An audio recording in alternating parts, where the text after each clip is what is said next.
The Israel-Palestine conflict has been one of the most complex and enduring disputes in modern history.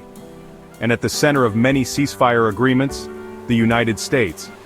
But how exactly does the U.S. play a role in these fragile peace efforts? The U.S. has long been Israel's closest ally, providing military aid and political support. But when violence escalates, as we saw in the 2021 Gaza conflict, the U.S. steps in as a mediator, urging both sides to agree to a ceasefire. Through shuttle diplomacy, U.S. officials like John Kerry have worked behind the scenes, shuttling between Israel, Hamas, and other regional players like Egypt and Qatar, to bring about temporary ceasefires.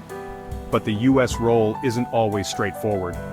While it pressures Israel to minimize civilian casualties, it also faces criticism for being too supportive of Israeli military actions.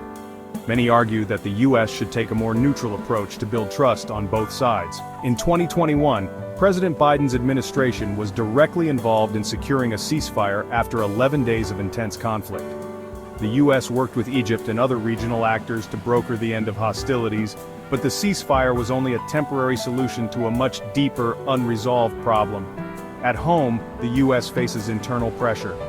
Pro-Israel lobbying groups, and the growing voice of progressive activists who call for greater U.S. responsibility toward Palestinian rights, create a delicate balancing act for U.S. policymakers. Ultimately, the U.S. remains a key player in the search for peace, using its influence to push for ceasefires, humanitarian aid, and the eventual goal of a two-state solution. But as history shows, lasting peace will require more than just temporary pauses in violence. The question remains, can the U.S. help create a lasting peace, or will it continue to navigate a conflict that seems impossible to solve? Let me know what you think in the comments below. Thanks for watching. Don't forget to like, share, and subscribe for more on this critical issue.